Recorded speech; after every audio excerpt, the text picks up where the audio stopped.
राम राम जी सभी को। मैं संदीप रूहल VLDA पशुपालन विभाग हरियाणा स्वागत करता हूं आप सभी पशुपालकों का आपके अपने इस YouTube चैनल लाइवस्टॉक एडवाइज़र पे। दोस्तों, आज का टॉपिक बहुत ही इंटरेस्टेड और महत्वपूर्ण होने वाला है, क्योंकि आज हम बात करने वाले हैं नवजात बछड़े के रखरखाव, उसकी देखभाल के बारे में।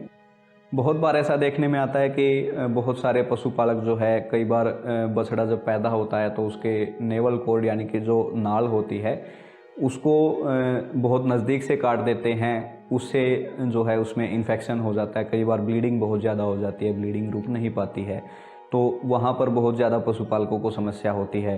कई पशुपालकों को जानकारी के अभाव में जो है बछड़े को खीस टाइम से नहीं पिला पाते, या उसको जितनी मात्रा में चाहिए उतना उसको खीस नहीं पिला पाते। उस कारण से ग्रोथ बछड़े की रुक जाती है या फिर कमज़ोरी बहुत ज़्यादा आ जाती है। और बहुत सारे पशुपालकों का ये सवाल तो आमतौर पर रहता ही है कि बछड़े को जो है कितनी मात्रा में दूध पिलाना चाहिए, कब तक पिलाना चाहिए, और घास वगैरह उसको कब से देना शुरू करना चाहिए। तो इस टाइप के बहुत सारी समस्याएं रहती हैं पशुपालकों को। तो दोस्तों, आज इस वीडियो में इन सारी बातों पर डिटेल में चर्चा करेंगे कि ओरनाल को कितनी दूर से और कैसे काटना सुरक्षित रहता है, कितनी मात्रा में उसको खीस पिलाना चाहिए, खीस पिलाने के उसको क्या फ़ायदे होते हैं, खीस ना पिलाने के क्या नुकसान हो सकते हैं, और कितनी मात्रा में उसको दूध पिलाना चाहिए बछड़े को, कब उसको दाने चारे पर लेकर के आना चाहिए। इन सभी बातों पर आज डिटेल में चर्चा करेंगे दोस्तों। तो वीडियो को अभी से शेयर कर दीजिए दोस्तों, ताकि ज़्यादा से ज़्यादा पशुपालकों तक जानकारी पहुंच सके। और अगर चैनल पर नए आए हैं दोस्तों तो चैनल को सब्सक्राइब जरूर कर लीजिए। तो चलिए दोस्तों, ज़्यादा समय न लेते हुए वीडियो शुरू करते हैं।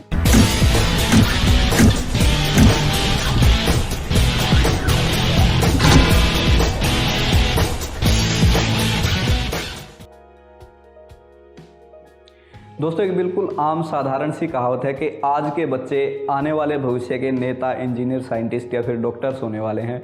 तो ठीक इसी प्रकार से दोस्तों, आज के बछड़ा बछड़ी, कटड़ा कटड़ी आने वाले टाइम के गाय भैंस या फिर बैल बनने वाले हैं।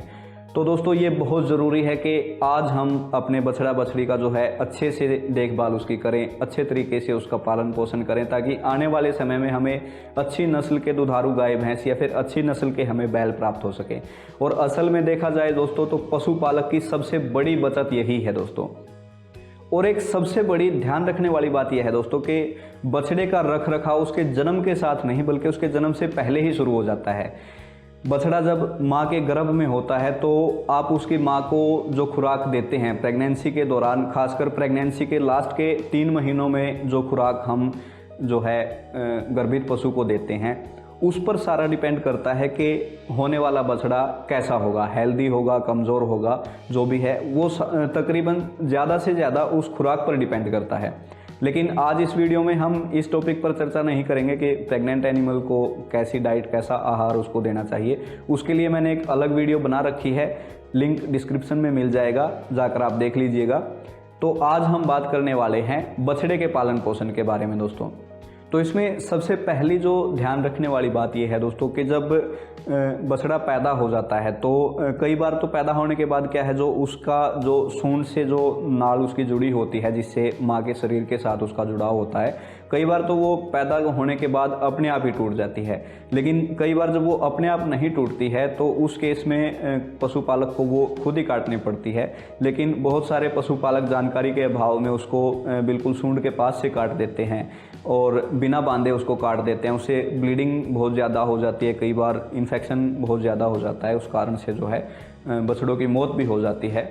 तो इसमें दोस्तों ध्यान रखने वाली बात क्या है कि अगर वो ओरनाल अपने आप अगर नहीं टूटती है तो उसको कम से कम दोस्तों 2.5 इंच की दूरी से, सूंड से जो है 2.5 इंच की दूरी से आपने उसको पहले एक साफ धागे से उसको बांध देना है दोस्तों। बांधे बगैर उसको कभी मत काटना, साफ धागे से उसको बांध के 2 से 2.5 इंच की दूरी पे, और जहाँ पे आपने गांठ लगाई है उस गांठ से 1-2 सेंटीमीटर आगे से उसको काटना है, ठीक है। और काटने के लिए आपने नया ब्लेड या फिर नई कैंची का इस्तेमाल करना है दोस्तों। पुराना ब्लेड या फिर इन्फेक्टेड कोई ऐसा औजार इस्तेमाल उसमें मत करना जिससे उसको इन्फेक्शन हो जाए। ये दोस्तों सबसे बड़ी ध्यान देने वाली बात है इसमें। अब इसके बाद दोस्तों हमने ओरनाल काट दी। ओरनाल काटने के बाद जो है बछड़े का माँ से जो है संपर्क टूट जाता है, क्योंकि जब तक बछड़ा माँ के गर्भ में होता है तो वहाँ पर उसको जो है भोजन और ऑक्सीजन वगैरह उस ओरनाल के माध्यम से उसको प्राप्त होता रहता है। लेकिन अब ओरनाल कटने के बाद माँ के शरीर से संपर्क टूट गया तो ऑक्सीजन भी उसको बाहर से लेना पड़ेगा, सांस भी उसको बाहरी वातावरण से उसको अब लेना है, भोजन भी उसको बाहर से ही लेना है। तो सांस लेने के लिए दोस्तों सबसे पहले क्या होता है, जब बछड़ा पैदा होता है तो जो श्लेष्मा की झिल्ली जिसके अंदर बच्चा होता है वो जब फटती है तो उसका कुछ हिस्सा बछड़े के मुंह पर, नाक पर वो चिपक जाता है। तो सबसे पहले आपने उसके मुंह को, नाक को जो है उसको साफ़ करना होता है। उसको साफ़ करके वो सारा श्लेष्मा वहाँ से हटा देना चाहिए दोस्तों। वो हटाने के बाद अब जो है बछड़े को माँ के आगे कर दीजिए ताकि वो उसको चाटना शुरू कर दे। चाटने से क्या होगा दोस्तों, एक तो उसके शरीर पर जो श्लेष्मा वगैरह जो लगा हुआ है वो उसको चाट कर सारा साफ कर देगी, उसको सुखा देगी अच्छे से।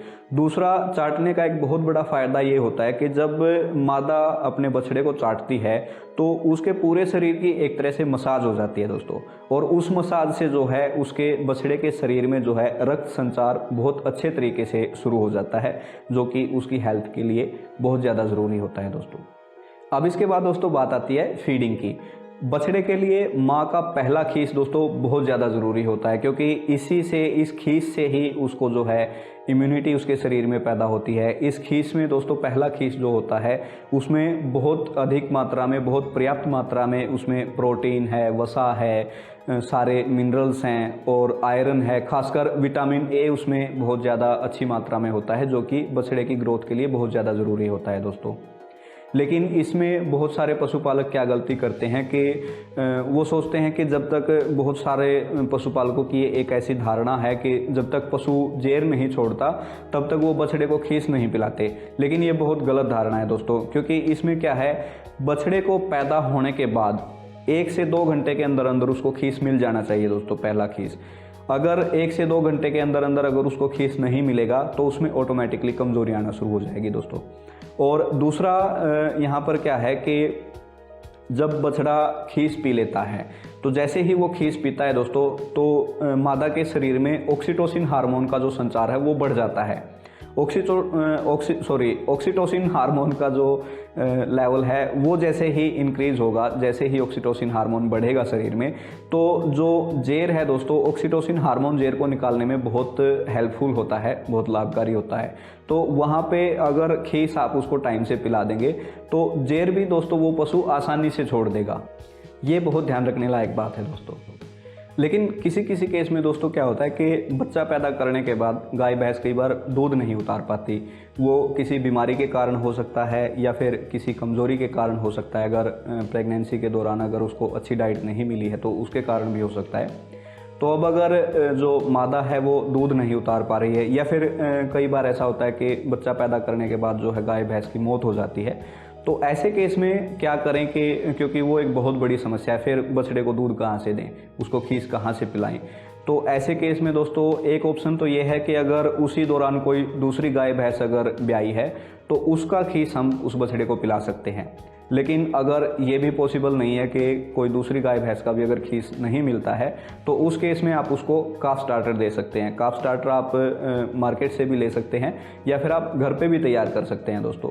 उसमें आपको क्या चाहिए, 1 लीटर तो आपको दूध चाहिए। किसी भी दूसरी गाय भैंस का आप 1 लीटर ताज़ा दूध ले लीजिए।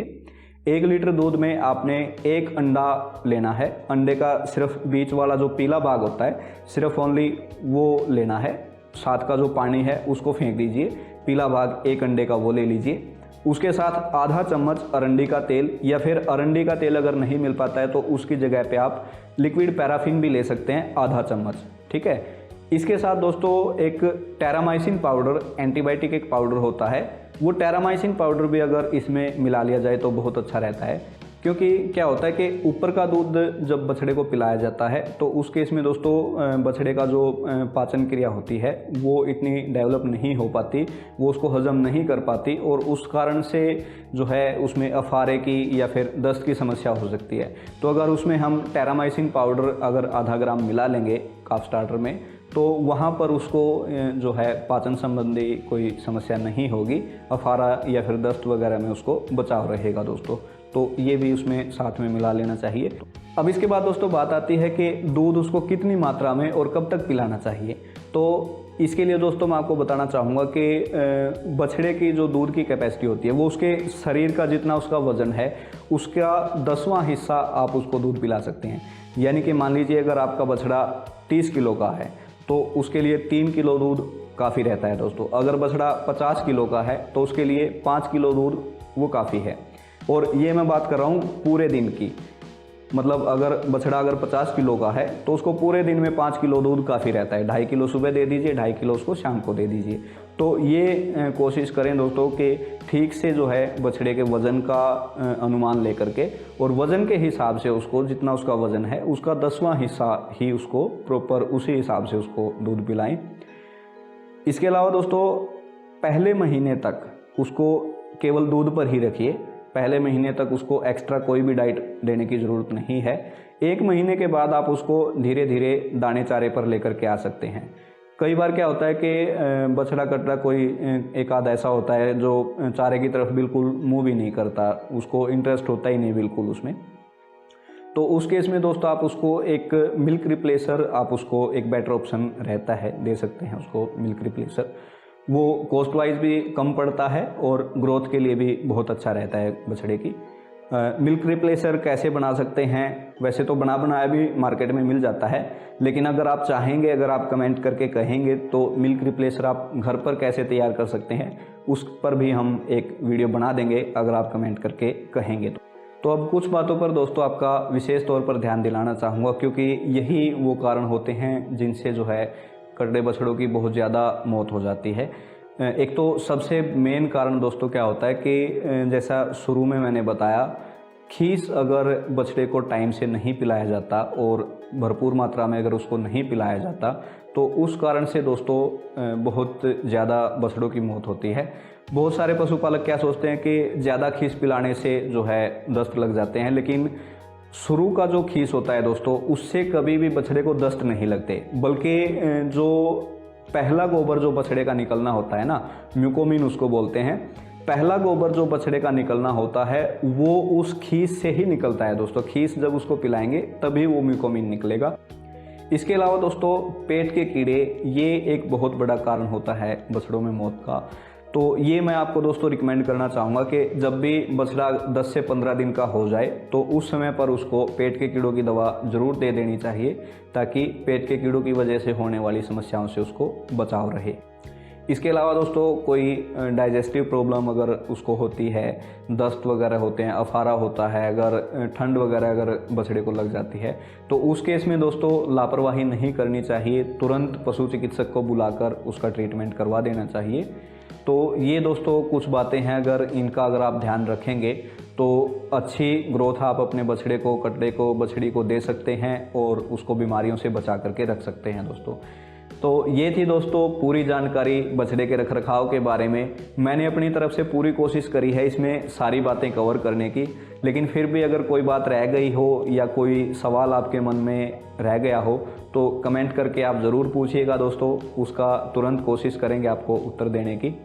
तो आज की वीडियो में दोस्तों इतना ही, मिलते हैं अगली वीडियो में। अब हमें दीजिए इजाज़त, तब तक के लिए राम राम।